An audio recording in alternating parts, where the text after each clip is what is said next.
Set number 31 के हमारे जो क्वेश्चन हैं ये हमारे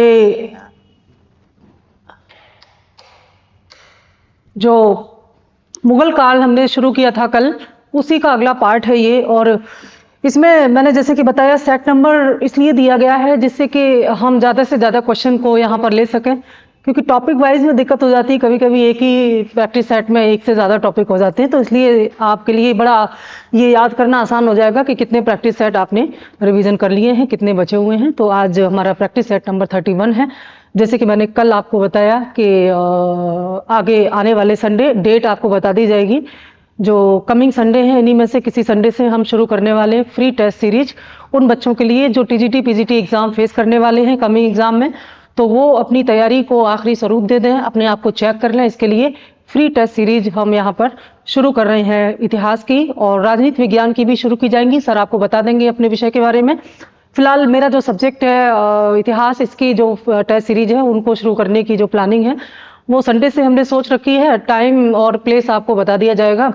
तो इसमें जो है जो टेस्ट है हमारे, उनमें पहले मेरा विचार था कि सेक्शन वाइज इसमें लिए जाएं। जैसे हमारी हिस्ट्री के जो 3 सेक्शन हैं, एंशिएंट, मेडिवल और मॉडर्न, तो तीनों सेक्शन को अलग अलग करके पहले टेस्ट सीरीज कराई जाए, उसके बाद फिर कंबाइंड। लेकिन बाद में विचार आया कि कई बच्चे बाद में जुड़ते हैं, तो बाद में जुड़ने की वजह से उनका एक आध सेक्शन छूट जा सकता है, इसलिए हम इसको शुरुआत से ही पहले टेस्ट से ही इसको हम कंबाइंड लेके चलते हैं, यानी कि पूरा इतिहास विषय एक साथ एक एक पेपर में हम यहाँ पर कवर करते जाएंगे। और इस टेस्ट सीरीज में जो क्वेश्चन आपको दिए जाएंगे उनकी व्याख्या उसी समय कर दी जाएगी। जब आपका टेस्ट पूरा हो जाएगा तो टीचर क्लास में ही आकर के उसके सही आंसर बताएंगे और उनका पूरी व्याख्या सहित पूरा जो डिटेल्स है वो आपको क्लास में ही बता दिया जाएगा। तो जो बच्चे इंटरेस्टेड हों वो कांटेक्ट कर सकते हैं, नंबर दिया हुआ है, और अपना नाम जो है दर्ज करा सकते हैं। अभी इसके लिए कोई भी फीस चार्ज नहीं लिया जा रहा है, ठीक है। चलिए चलते हैं आज के क्वेश्चन पर। सेट नंबर 31 का पहला प्रश्न हमारा स्क्रीन पर आ चुका है। पहला प्रश्न है, किस मुगल बादशाह के विरुद्ध जौनपुर से फतवा जारी किया गया था? इनमें से कौन सा वो सुल्तान या बादशाह है जिसके विरुद्ध जौनपुर का जो मौलवी था उसने फतवा जारी किया था? और फतवा जारी करके ये कहा गया कि यह जो बादशाह है ये मुसलमान नहीं है, ये क्योंकि इसने इस्लाम विरोधी कार्य किए हैं इसलिए इसे अब इस्लाम धर्म से बर्खास्त किया जाता है या बाहर किया जाता है। तो किस बादशाह के बारे में ये बात कही गई थी जौनपुर के उलेमा के द्वारा या जौनपुर के मौलवी के द्वारा? ए हुमायूं, बी अकबर, सी शाहजहां और डी औरंगजेब। तो इसका सही उत्तर होगा बी, अकबर के लिए यह बात कही गई थी कि फतवा जारी करके उसे इस्लाम से विमुख सुल्तान करार दे दिया गया।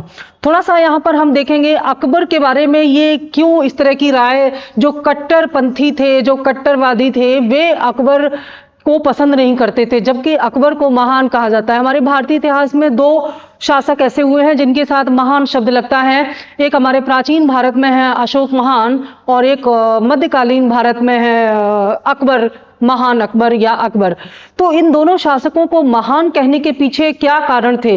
देखिए, दोनों ही शासकों ने अपने साम्राज्य का विस्तार किया है, दोनों ही शासकों ने अपनी मजबूत सेना के द्वारा अपनी शक्ति का विस्तार किया, लेकिन इन दोनों में जो समानता है और साथ ही साथ महानता है जो इन्हें राष्ट्रीय शासक के रूप में स्थापित भी करती है, वो है इनकी जो उदार नीति है। अशोक जब कलिंग विजय करके आता है तो अशोक ने एक मानव संहिता या मानव आचार संहिता के रूप में जो धम्म का प्रचार प्रसार किया, जिसे हम अशोक का धम्म कहते हैं। और इस धम्म के द्वारा अशोक ने इतने विशाल साम्राज्य को एक ही सूत्र में बांधने का जो प्रयास किया है, यही कार्य अकबर ने किया है अपने समय में। दोनों ही शासकों का जो क्षेत्र विस्तार था, भौगोलिक विस्तार था, काफी ज्यादा था। यहाँ पर धार्मिक मनमुटाव ना हो इसलिए इन्होंने एक सामान्य जो एक धर्म है उसकी शुरुआत की। अकबर ने दीन इलाही के द्वारा और अशोक ने अशोक के धम्म के द्वारा जो ये धार्मिक मतभेद को दूर करने के लिए एक सूत्र में, समाज को एक सूत्र में बांधने का जो प्रयास किया, वो इन दोनों शासकों को महानतम की श्रेणी में रखते हैं। तो अकबर की ये जो दयालुता थी, उसकी जो उदार धार्मिक नीति थी, इसका विरोध कुछ कट्टरपंथियों ने किया है। ऐसा ही कट्टरपंथी ये जौनपुर का मौलवी था जिसने अकबर के विरुद्ध जो है फतवा जारी कर दिया किया था, ये बहुत महत्वपूर्ण है। और इसका जो अकबर की जो नीति थी, अकबर की जो धार्मिक नीति थी, यह किस सिद्धांत पर आधारित थी? सीधे सीधे प्रश्न पूछ लिया जाता है। तो अकबर की धार्मिक नीति सुलह ए कुल के सिद्धांत पर आधारित थी। सुलह ए कुल का मतलब होता है कि हर जगह शांति हो, हर संप्रदाय में शांति हो और जितने भी हमारे समुदाय हैं वे शांति पूर्वक रह सकें। यह यहाँ पर यानी कि सभी के साथ शांति, सभी शांति पूर्वक एक दूसरे के साथ रह सकें, सुलह कुल की अवधारणा में यह उसने कहा था। इसी धार्मिक नीति के तहत अकबर ने कुछ बहुत महत्वपूर्ण कार्य किए जो आपके लिए जानना बहुत जरूरी है। हम तारीख के साथ इनको लिखते जाएंगे, आप इनको याद कर लीजिएगा क्योंकि ये बार बार पूछा जाता है। जैसे 1575 ईस्वी, 1578 ईस्वी, 1579 ईस्वी और 1582 ईस्वी, ये सब क्या हैं?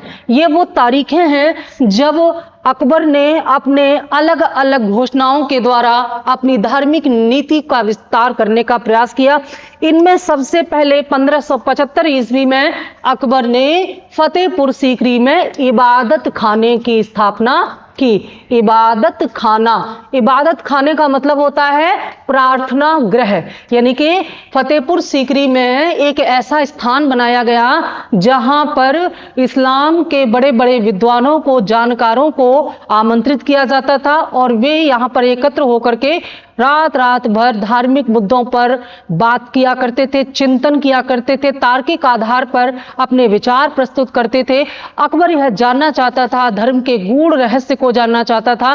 तो जो 1575 ईस्वी में जो इबादत खाना खुला हुआ था, यह केवल इस्लाम पर चर्चा करने के लिए था। ठीक है, इस्लाम पर व्यापक चर्चा करने के लिए यह यहाँ पर बुलाया गया, इबादत खाना खोला गया। उसके बाद अकबर ने यह सोचा कि सभी धर्मों को जाने बिना हम उन धर्मों की अच्छी बातों को नहीं समझ सकते। जैसे जब हम किसी धर्म की आलोचना करते हैं तो क्या हमें पता है कि उस धर्म की गूढ़ बातें क्या हैं? तो अकबर के ये विशाल बौद्धिक उसका जो स्तर था वो ये दिखाता है कि वह सभी धर्मों के बारे में जानना चाहता था, जिससे कि वह जान सके कि सभी धर्मों में जो बातें हैं, जो धार्मिक आधार है, क्या वो एक ही है या भिन्नता है। तो फिर 1578 ईस्वी में अकबर ने क्या किया? अकबर ने इसी इबादत खाने में इस्लाम के अलावा अन्य धर्म के विद्वानों को भी आमंत्रित किया और यह क्या बन गया? धर्म संसद बन गया। तब यह क्या बन गया? धर्म संसद। संसद में क्या होता है? सभी पार्टी के लोग होते हैं। तो ऐसे ही यहां पर सभी धर्मों के लोगों को बुलाया गया और यहां पर सभी धर्मों के जो विद्वान थे वे तमाम तार्किक मुद्दों पर चर्चा किया करते थे और उसके आधार पर यहां पर वाद विवाद होता था। उसके बाद जो है, जब ये वाद विवाद बहुत ज्यादा बढ़ जाता था तो इसमें जिस प्रकार से तनाव उत्पन्न होता था, यानी कि कोई भी जब मुद्दे होते थे उन पर बहस बहुत ज्यादा बढ़ जाती थी। इस बात से अकबर बड़ा दुखी हुआ। उसके बाद अकबर ने 1579 ईस्वी में महजरनामा की घोषणा की। महजरनामा क्या था? वास्तव में महजरनामा एक प्रकार का जो है एक ऐसा आज्ञा पत्र था। इसे स्मिथ और वुल्जले हेग ने अचूक या आज्ञा पत्र कहा है। यानी कि जब तमाम मुद्दों पर धार्मिक बहस होती थी, उसका कोई निर्णय नहीं निकल पाता था, तो अकबर स्वयं अपना निर्णय ही मान्य करता था और धार्मिक मामलों का उसने अपने आप को सर्वे सर्वा बना लिया ताकि आपस के जो वाद विवाद हैं उनको समाप्त किया जा सके। तो इस महजरनामा के द्वारा अकबर स्वयं धार्मिक मामलों का प्रमुख बन गया। इससे जो मौलवी हैं, जो धार्मिक मुखिया थे, उनका महत्व काफी हद तक कम हुआ। और उसके बाद 1582 में एकेश्वरवाद की अवधारणा को ध्यान में रखते हुए अकबर ने दीन ए इलाही धर्म की शुरुआत की। दीन ए इलाही एक ऐसा धर्म था जिसमें अकबर यह कहता है कि यह सभी धर्मों की अच्छी बातों का संग्रह है। जैसे अशोक का धम्म था, वैसे ही इन्होंने दीन ए इलाही की घोषणा की। तो ये 1575 से लेकर के 1582 तक की जो ये तमाम योजनाएं हैं, ये अकबर की धार्मिक उदारता और धर्म में उसकी जो गहन रुचि है, गूढ़ रहस्य में जो गहन रुचि है, उसी को दर्शाते हैं। और इस दीन ए इलाही की विशेषता ये थी कि ये सभी धर्म के लोगों के लिए लिए खुला हुआ था। किसी भी धर्म के लोग हों, दीन इलाही को स्वीकार कर सकते थे। और इसकी जो खास बात है, ये एकेश्वरवाद पर ध्यान देता था, एकेश्वरवाद की जो मान्यता थी उसके आधार पर था। और लेकिन दीन इलाही सफल नहीं हुआ। यहाँ पर जो तमाम जो विद्वान हैं वो इस दीन इलाही की आलोचना करते हैं। इन्हीं में से जो है दीन इलाही में जो तमाम जो विद्वान हैं वो कहते हैं कि दीन इलाही इसकी एक प्रकार से भूल थी, दीन इलाही अकबर की भूल थी, और इससे अकबर को कुछ भी हासिल नहीं हुआ, बल्कि हिंदू भी इससे नाराज हो गए और मुसलमान भी इससे नाराज हो गए। तो इसलिए, लेकिन एक प्रयास था ये, और एकमात्र हिंदू था बीरबल जिसने इसको स्वीकार किया। बीरबल इकलौता हिंदू व्यक्ति था। बीरबल का जो वास्तविक नाम है वो क्या है? बीरबल का वास्तविक नाम है महेश दास। तो ये इकलौता हिंदू था जिसने दीन इलाही को स्वीकार किया। लेकिन अकबर का ये प्रयास जरूर था कि वह समाज में जो है एक प्रकार से एकता लाने का काम कर सके। तो इन्हीं सब बातों से खफा होकर के जौनपुर का जो मौलवी था उसने अकबर के विरुद्ध फतवा जारी करके इसे कहा कि यह इस्लाम धर्म से संबंधित नहीं है, यह इस्लाम से विमुख हो गया है। ठीक है, अगला प्रश्न है, दिल्ली का वह शिक्षा केंद्र जिसे मदरसा-ए-बेगम नाम से जाना जाता था, इसकी स्थापना किसके द्वारा की गई थी? मदरसा-ए-बेगम कहां पर था? मदरसा-ए-बेगम दिल्ली में था। तो पूछ रहा है प्रश्न कि इसकी स्थापना किसके द्वारा की गई थी? ए गुलबदन बेगम के द्वारा, बी माहम अनगा के द्वारा, सी जिया उन्निसा के द्वारा, और डी जीनत उन्निसा के द्वारा। सही उत्तर है बी, माहम अनगा ने इसकी स्थापना की थी। माहम अनगा कौन थी? माहम अनगा जो है ये अकबर की धाई मां थी, और इनके अकबर के जीवन पर, इनका आरंभिक जीवन पर माहम अनगा का बेहद प्रभाव था। जैसे अकबर के राजनीतिक जीवन पर उसके संरक्षक बैरम खां का प्रभाव था, और अकबर के जो निजी जीवन है उस पर माहम अनगा का बेहद प्रभाव था। और इन्हीं प्रभाव से बाद में अलग होकर के अकबर ने स्वयं पूरा नेतृत्व अपने हाथ में संभाला, लेकिन आरंभिक जीवन में इनका बड़ा महत्व था।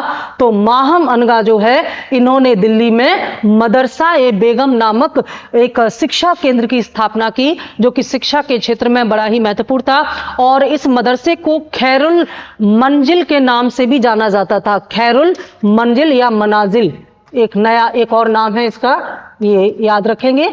खैरुल मनाजिल के नाम से भी इस मदरसा-ए-बेगम को जाना जाता था, जिसकी स्थापना माहम अनगा द्वारा दिल्ली में की गई थी। ठीक है, और जाहिर सी बात है कि इस समय जो शिक्षा का आधार था वो धार्मिक ही था, तो धार्मिक आधार पर शिक्षा यहाँ पर दी जाती थी। अगला प्रश्न है, निम्नलिखित कथनों में से कौन सा या कौन से कथन सही है? ठीक है, दो यहाँ पर कथन लिखे हुए हैं, कौन सा या कौन कौन से सही हैं।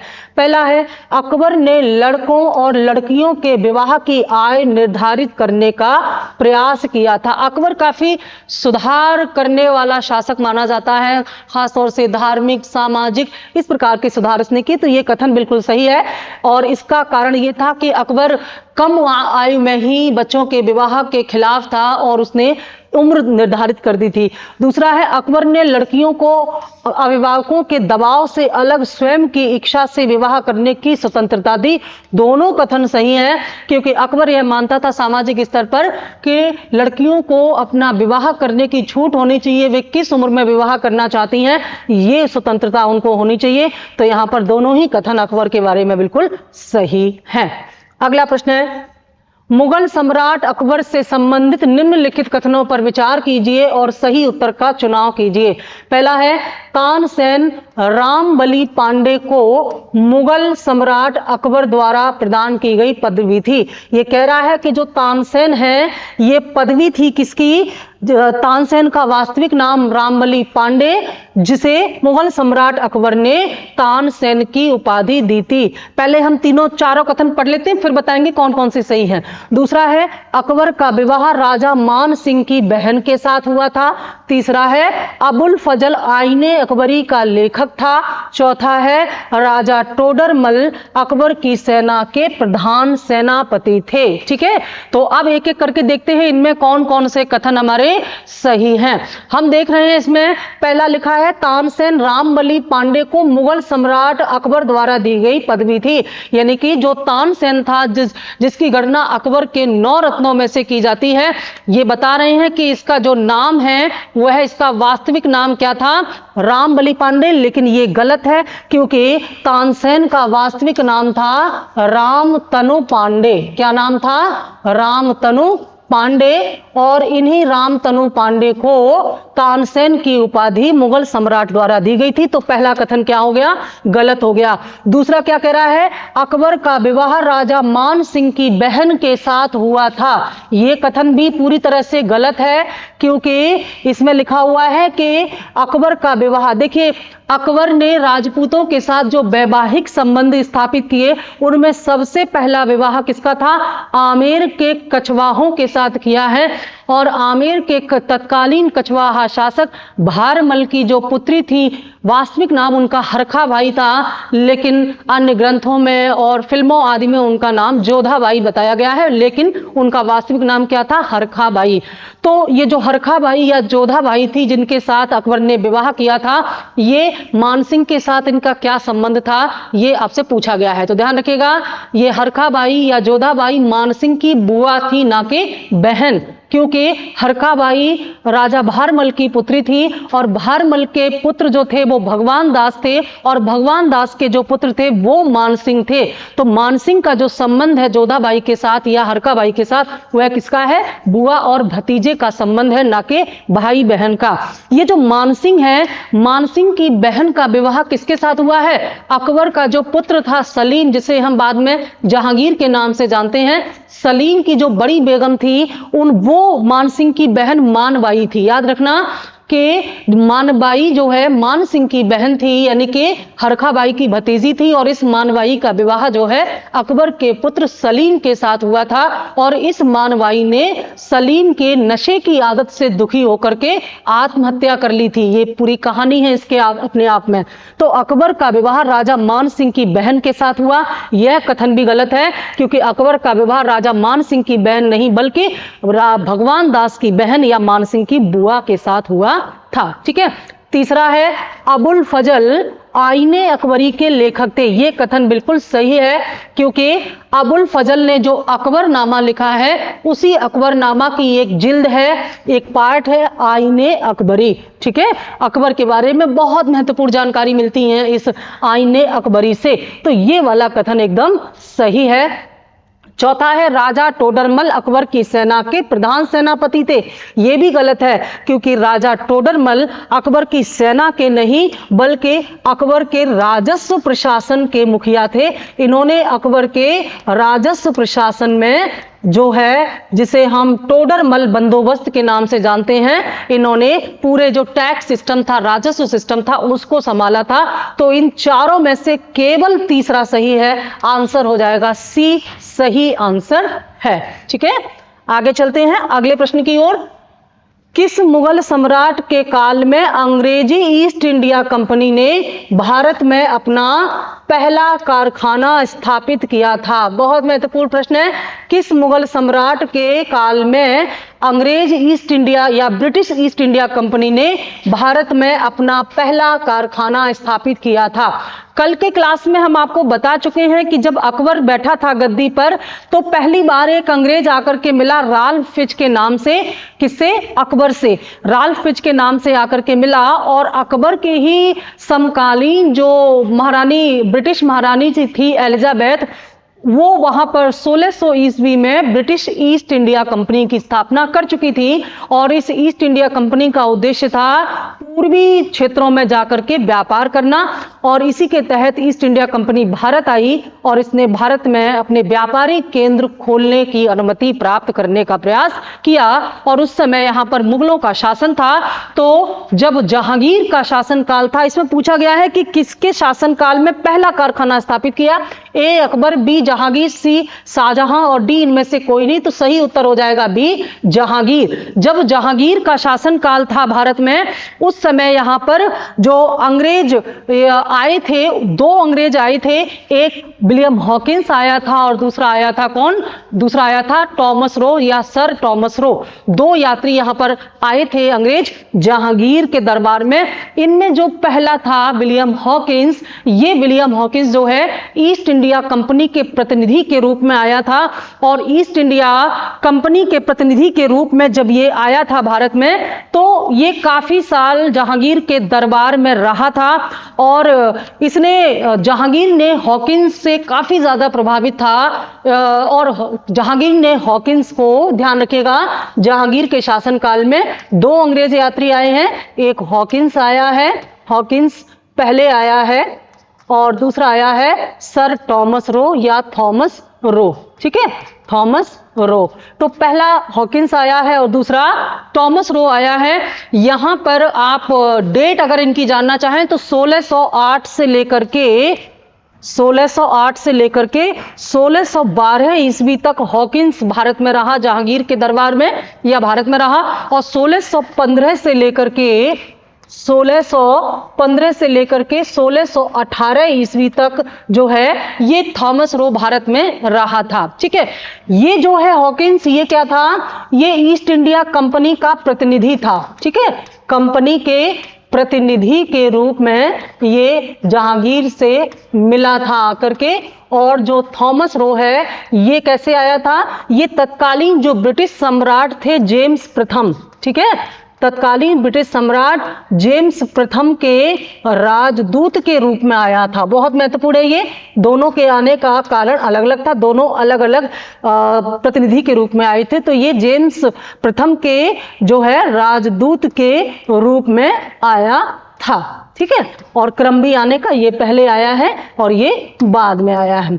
यहां पर जो पहली फैक्ट्री या पहला कारखाना जो है ईस्ट इंडिया कंपनी ने जो अपना खोला है, उसकी अनुमति किसने दी थी? जहांगीर ने। यानी कि जहांगीर भारत के इतिहास का वो पहला शासक था जिसने अंग्रेजों को भारत में व्यापार करने की अनुमति दी।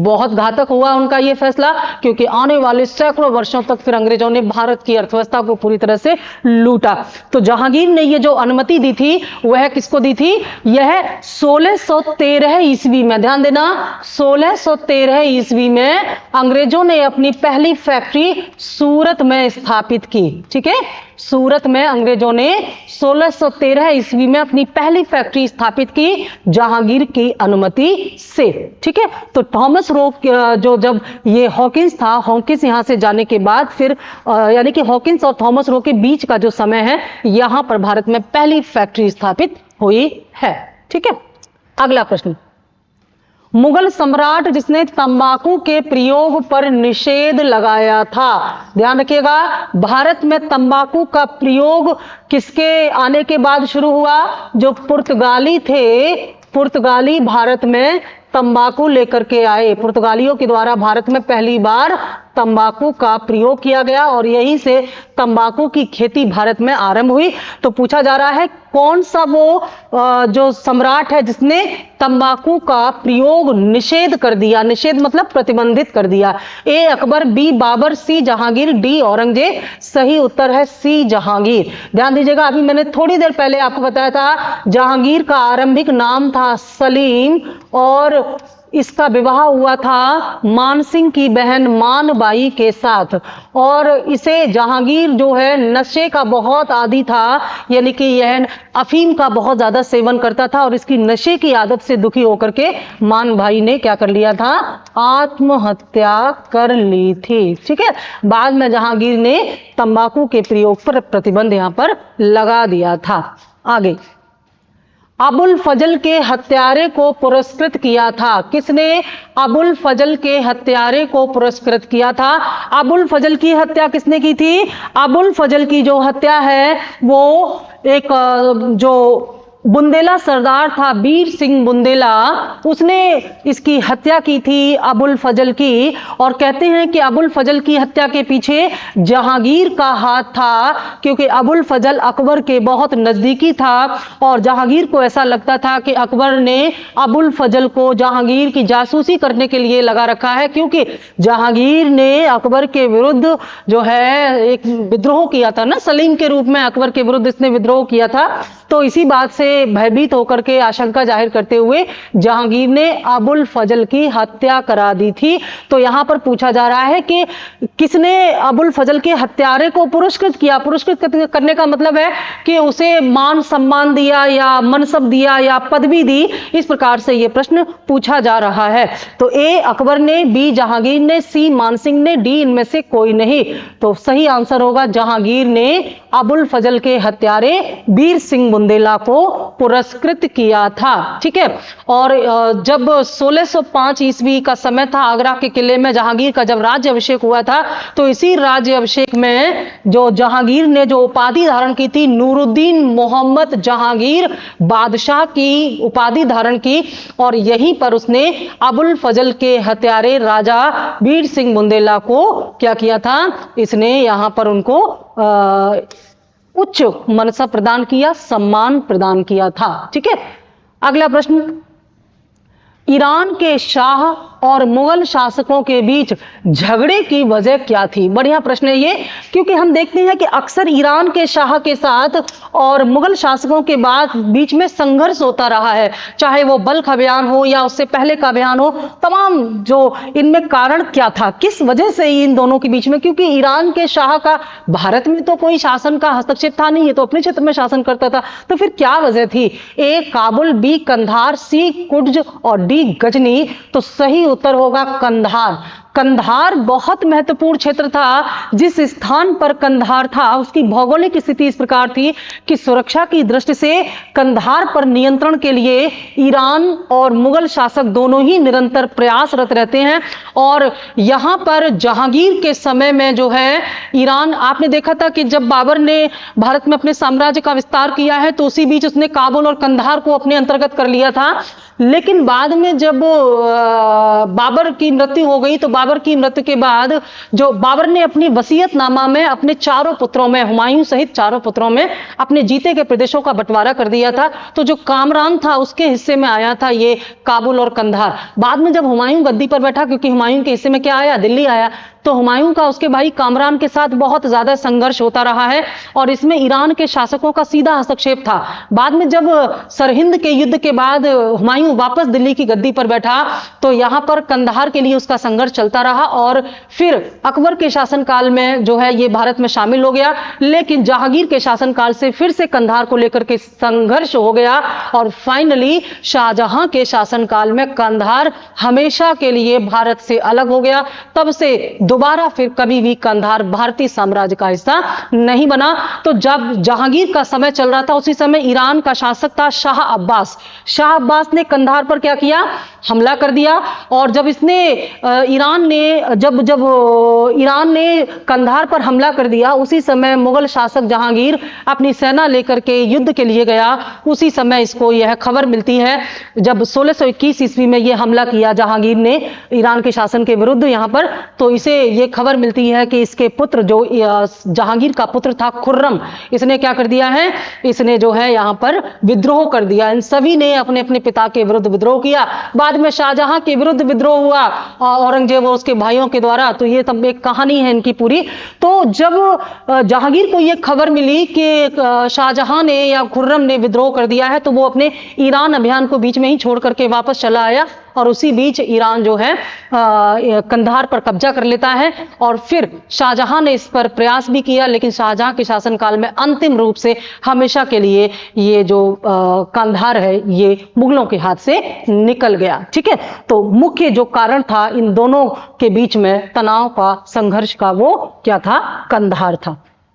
अगला प्रश्न, मुगलों एवं मेवाड़ के राणा के मध्य चित्तौड़ की संधि किस शासक के शासनकाल में हस्ताक्षरित हुई थी? बहुत महत्वपूर्ण थी ये चित्तौड़ की संधि। तो पूछा जा रहा है इनमें से कौन सा मुगल शासक था जिसके समय में ये जो चित्तौड़ की संधि है उस पर हस्ताक्षर हुए थे? ए अकबर, बी जहांगीर, सी शाहजहां, डी औरंगजेब। तो सही उत्तर होगा बी जहांगीर। जहांगीर उस समय गद्दी पर बैठा था जब चित्तौड़ की संधि हुई और चित्तौड़ की संधि का जो समय है 1615 ईस्वी में हुआ है। इस चित्तौड़ की संधि में जो है चित्तौड़ की ओर से राणा अमर सिंह थे। चित्तौड़ की ओर से राणा अमर सिंह और मुगलों के बीच में यह संधि साइन हुई। कब साइन हुई? 1615 ईस्वी में। और इस संधि के द्वारा चित्तौड़ के राणा ने मुगलों की अधीनता स्वीकार कर ली थी और यह बहुत महत्वपूर्ण था। जहांगीर का जो पूरा एक तरह से साम्राज्य विस्तार है उसमें सबसे सराहनीय कार्य यही था, चित्तौड़ के साथ संधि स्वीकार कर लेना, क्योंकि चित्तौड़ के द्वारा इस संधि के स्वीकार करने का बहुत बड़ा मतलब यहां पर था। ठीक है, और इस संधि के बाद जो है दोनों के संबंध अच्छे भी हुए, लेकिन बाद में ये तनाव चलता रहा और राणा जो थे यहाँ के, राणा अमर सिंह जो थे, इन्होंने ये स्वीकार कर लिया कि इनके स्थान पर इनका जो पुत्र करण सिंह है वह मुगल दरबार में जाएगा और वहां पर अपनी सेवा प्रदान करेगा और उसे 5000 की मनसबदारी भी दी गई। जो इनका पुत्र था करण सिंह, इस संधि के मुताबिक उसे 5000 की मनसबदारी, काफी ऊंची मनसबदारी होती थी, वो दी गई और इन्होंने उनके आधिपत्य को, मुगलों के आधिपत्य को स्वीकार कर लिया था। ठीक है, और लंबे समय तक जो इनका संघर्ष चला आ रहा था चित्तौड़ का, मेवाड़ का, वो यहां पर समाप्त हुआ एक प्रकार से, यानी कि लंबे समय के संघर्ष के बाद मुगलों को ये सफलता मिली थी। तो जहांगीर की बहुत बड़ी उपलब्धि थी ये। जहांगीर ने थॉमस रो को कहां मिलने का अवसर दिया था? अभी पीछे हमने बात की, थॉमस रो भारत में आया था जहांगीर से मिलने के लिए। कौन था थॉमस रो? थॉमस रो तत्कालीन जो ब्रिटिश शासक थे जेम्स प्रथम, उनका प्रतिनिधि या उनका राजदूत था। तो ये जब जहांगीर से मिलने आया तो जहांगीर ने कहां इनको मिलने का अवसर दिया? ए आगरा, बी अजमेर, सी दिल्ली और डी फतेहपुर सीकरी। तो जहांगीर ने अजमेर में थॉमस रो को मिलने का अवसर दिया था और यहीं पर ये जहांगीर से मिले थे। और उसके बाद इन्होंने जहांगीर को, देखिए जो हॉकिंस था, हॉकिंस से जहांगीर इतना प्रभावित था। जहांगीर के दरबार में आने वाला पहला अंग्रेज कौन था? हॉकिंस। तो हॉकिंस से इतना प्रभावित था कि उसको 400 रुपए की जो मनसब भी दिया और उसको फिरंगी खां या इंग्लिश खां की उपाधि भी दी थी। किसको? हॉकिंस को, क्योंकि हॉकिंस बड़ा ही चालाक था, इसने तुर्की भाषा इसको बहुत अच्छी आती थी। तो हॉकिंस जो है वो जहांगीर से तुर्की में बात करता था, जिससे जहांगीर काफी ज्यादा प्रभावित हुए और उन्होंने हॉकिंस को इस प्रकार से तमाम रियायतें प्रदान की। और थॉमस रो दूसरा अंग्रेज यात्री था जहांगीर के समय का, जो कि अजमेर में मिलता है किससे? जहांगीर से। ठीक है, अगला प्रश्न हमारा, निम्नलिखित अंग्रेजों में से किसे जहांगीर ने खान की उपाधि से सम्मानित किया था? A Hawkins, B sir Thomas Roe, C Edward Terry, D इनमें से कोई नहीं। तो अभी अभी हमने बताया हॉकिंस को इसने इंग्लिश खां या फिरंगी खां की उपाधि प्रदान की। इंग्लिश खां या फिरंगी खां, ठीक है, खां या खान की उपाधि प्रदान की थी किसने? जहांगीर ने। ठीक है, अगला प्रश्न, निम्न में से कौन नूरजहां गुट का सदस्य नहीं था? बहुत महत्वपूर्ण है ये। नूरजहां गुट को जुनता गुट भी कहा जाता है, जुनता गुट के नाम से भी प्रश्न आता है। तो इनमें से कौन था जो नूरजहां गुट का सदस्य नहीं था? आगे बात करेंगे इस नूरजहां गुट पर, पहले देख लेते हैं। ए जहांगीर, बी गयास बेग, सी आसफ खां और डी खुर्रम। तो स्वयं जहांगीर इस नूरजहां गुट या जुनता गुट का सदस्य नहीं था, क्योंकि यह गुट जहांगीर के विरुद्ध ही बनाया गया था। तो जहांगीर के विरुद्ध अगर गुट है तो उसमें जहांगीर कैसे शामिल हो सकता है? यहां पर ध्यान दीजिएगा, ये जो जुनता गुट था या नूरजहां गुट था, ये नूरजहां गुट के नाम से जाना जा रहा है। इसका मतलब है कि इसका जो हेड थी वो कौन थी? स्वयं नूरजहां थी। और नूरजहां कोई और नहीं बल्कि जहांगीर की पत्नी ही थी। जहांगीर ने इनसे विवाह किया था और वही नूरजहां जहांगीर के विरुद्ध षड्यंत्र रचाने के लिए गुट बनाती है जिसे नूरजहां। ये पूरा दौर षड्यंत्र का दौर था। यहाँ कोई किसी का था नहीं, कोई रिश्ते नाते सगे संबंधी, सबको गद्दी और पदवी की चाहत थी। तो इस नूरजहां गुट के संदर्भ में थोड़ा सा हम विस्तार से जान लेते हैं। इस नूरजहां गुट में कौन कौन था? ध्यान दीजिएगा, नूरजहां का पिता जो है, नूरजहां का पिता इसमें था जिसका नाम था गयास बेग। ठीक है, नूरजहां का पिता गयास बेग इसमें शामिल था और नूरजहां के पिता गयास बेग की जो उपाधि थी एतमाद दौला की उपाधि थी। एतमाद दौला जो है मकबरा है फतेहपुर सीकरी के पास, एतमाद दौला का मकबरा, तो वो एतमाद दौला इसी गयाश बेग की उपाधि थी जो कि किसने दी थी, जहांगीर ने दी थी। और ये गयाश बेग या एतमाद दौला नूरजहां का पिता था, जो कि इस जुनता गुट में या नूरजहां गुट में जो कि षड्यंत्र गुट था उसमें शामिल था। इसके अलावा इसमें नूरजहां की मां जो है, नूरजहां की मां भी शामिल थी, मां का नाम था असमत बेगम। इसमें इसका भाई शामिल था, भाई का नाम था आसफ खां। कौन, यानी कि इनकी माता, इनके पिता, इनके भाई आसफ खां इसमें शामिल थे। और इसमें खुर्रम भी शामिल था। खुर्रम कौन था, स्वयं जहांगीर का बेटा खुर्रम, जिसे बाद में शाहजहां के नाम से जानते हैं, ये भी इसमें सम्मिलित था। ठीक है, और इन सब का जो षड्यंत्र था वो ये था कि ये जहांगीर को गद्दी से हटाना चाहते थे और अपने समर्थकों को ऊंचे ऊंचे पद दिलाना चाहते थे, जिससे कि जहांगीर की सत्ता कमजोर हो जाए।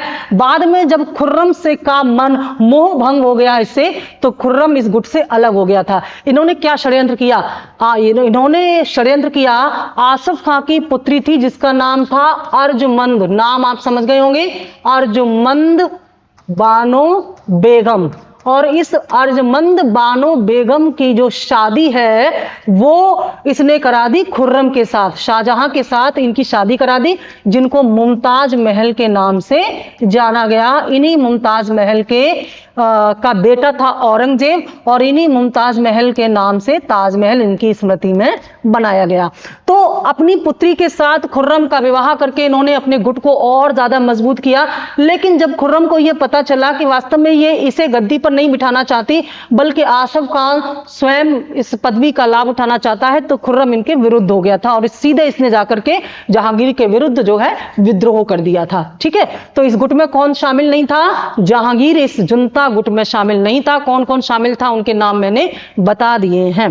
ठीक है, आगे निम्नलिखित युग्मों में से कौन सा सुमेलित नहीं है। ठीक है, कौन सा सुमेलित नहीं है।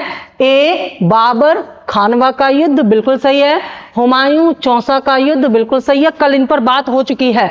अकबर हल्दी घाटी का युद्ध, ये भी बिल्कुल सही है। जहांगीर बल्ख युद्ध, ये सही नहीं है, क्योंकि बल्ख अभियान जहांगीर नहीं बल्कि शाहजहां के शासनकाल में हुआ था। इसी बल्ख अभियान के बाद जो है पूरी तरह से कंधार मुगलों के हाथ से निकल गया था। ये मैंने अभी अभी बताया आपको। तो ये वाला जो ऑप्शन है, जो युग्म है, जोड़ा है, ये गलत है। बाकी तीनों जोड़े अपनी जगह पर सही हैं। ये जितने भी युद्ध हैं इनके बारे में पूरी चर्चा कल कर ली गई है। ये आप जो लोगों का छूट गया है वो इसको जरूर एक बार रिवाइज कर लेंगे, बहुत महत्वपूर्ण है ये। ठीक है, और जो 1649 वो समय था, 1649 का वो समय था जब बल्ख अभियान के असफल होने के बाद कंधार हमेशा के लिए मुगलों के हाथ से निकल के ईरान के हाथ में चला गया है। वर्तमान में कंधार कहाँ है, मुझे कमेंट करके बताइएगा। ठीक है, अगला प्रश्न है, निम्नलिखित में से किसने मुगल साम्राज्य की राजधानी आगरा से दिल्ली स्थानांतरित की। ठीक है, यानी कि कौन सा ऐसा शासक है इनमें से जिसने राजधानी को आगरा से बदल के कहां स्थानांतरित किया, दिल्ली में। ए अकबर ने, बी जहांगीर ने, सी शाहजहां ने और डी औरंगजेब ने। सही उत्तर होगा सी शाहजहां ने। शाहजहां ने दिल्ली में शाहजहानाबाद की स्थापना की, शाहजहानाबाद। ठीक है, और इसी शाहजहानाबाद में उसने तमाम जो इमारतें बनवाई, वर्तमान चांदनी चौक क्षेत्र में यह पड़ता है, यहीं पर इसने एक किला बनवाया जिसे हम लाल किले के नाम से जानते हैं।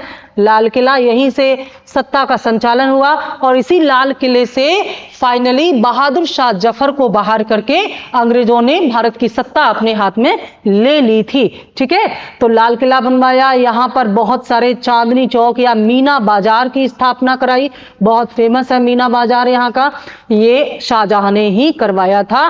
और उससे पहले कहां थी राजधानी, उससे पहले राजधानी आगरा में थी। देखो, राजधानियों की अगर हम बात करें तो कई घटनाक्रम है जिनसे हम राजधानियों का अनुमान लगा सकते हैं। जैसे जब बाबर यहाँ पर आया तो इब्राहिम लोदी को गद्दी से हटा करके दिल्ली का नियंत्रण अपने हाथ में लिया बाबर ने। और जब हुमायूं आया तो हुमायूं भी दिल्ली में ही था, क्योंकि हमें यह पता चलता है कि दिल्ली में ही जो दीने पनाह इसकी जो लाइब्रेरी थी उसकी सीढ़ियों से गिर करके हुमायूं की मृत्यु हो गई। इसका मतलब दिल्ली में ही था ये। जब हुमायूं की मृत्यु हो जाती है तो उसके बाद जब अकबर आता है तो अकबर ने आगरा को केंद्र बनाया। और दरअसल अकबर और हुमायूं के बीच में, खासतौर से हुमायूं जब निर्वासित जीवन में था तो हुमायूं के निर्वासित जीवन में रहने के बीच ही जो भारत में सूर वंश आया, उसी बीच में जो राजधानी है वो कहाँ पर स्थानांतरित हो गई थी, वो दिल्ली में, वो आगरा में स्थानांतरित हो गई थी। तो जब अकबर आया है तो उसने आगरा से ही सत्ता का केंद्र चलाया, लेकिन बाद में अकबर ने आगरा के निकट फतेहपुर सीकरी में एक और पूरी इमारतें बना करके वहां अपनी राजधानी का केंद्र बनाया। और बाद में इसी अकबर ने फिर फतेहपुर सीकरी के बाद जो है लाहौर में किले का निर्माण कराया और उसने लाहौर से भी सत्ता का संचालन यहां पर किया था। ठीक है।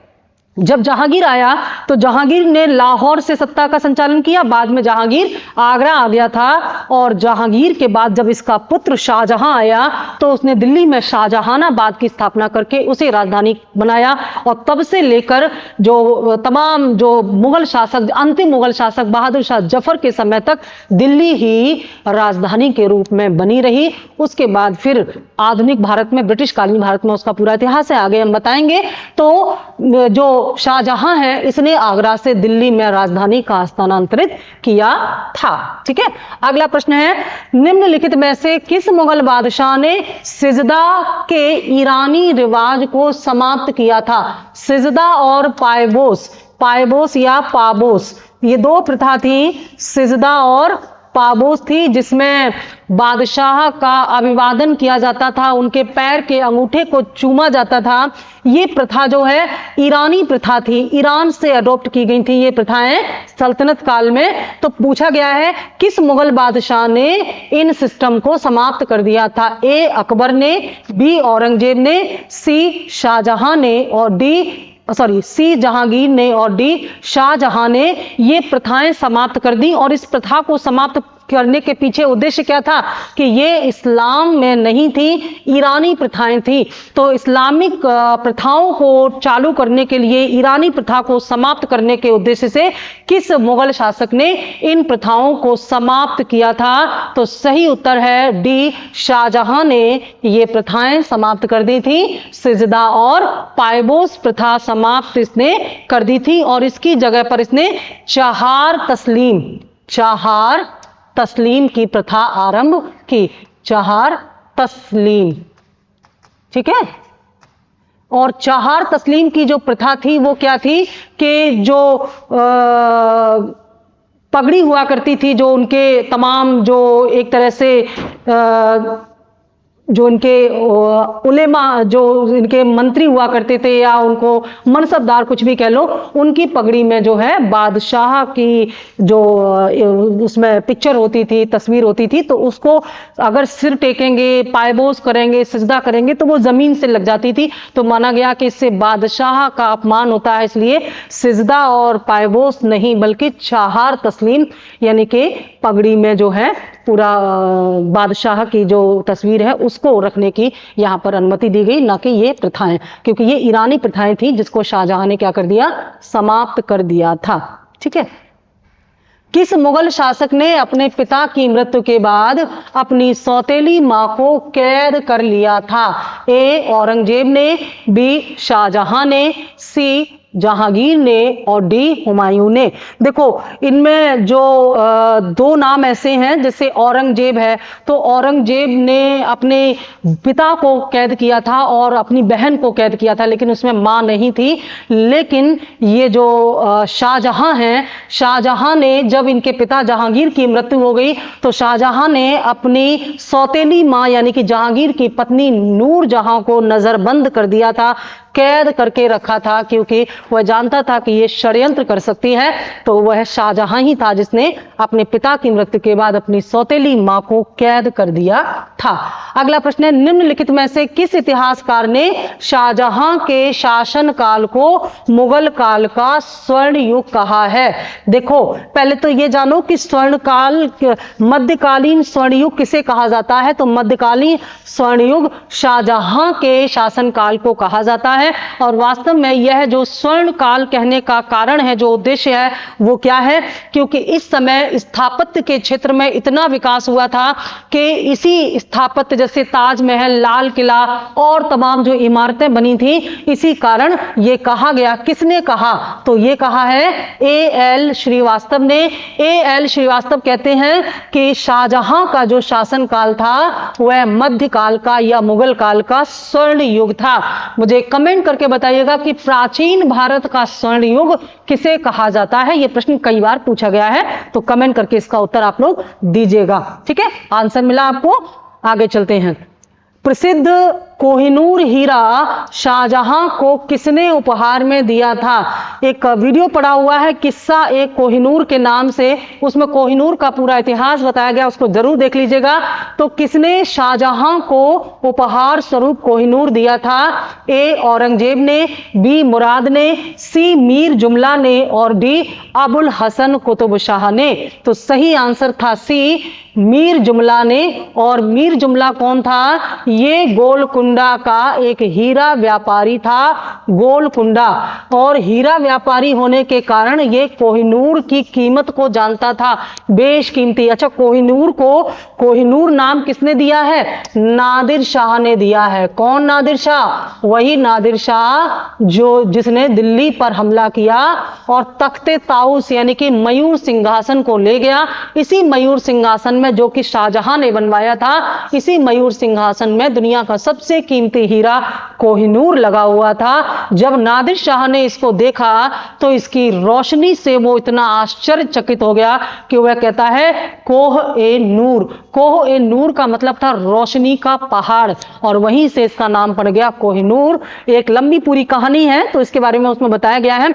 तो मीर जुमला गोलकुंडा का कौन था? एक हीरा व्यापारी था, और इसने गोलकुंडा के शासक के विरुद्ध षड्यंत्र करते हुए गोलकुंडा पर हमले के लिए, और उस समय जो शाहजहां का पुत्र था औरंगजेब, ये अपने दक्षिणी अभियान पर था।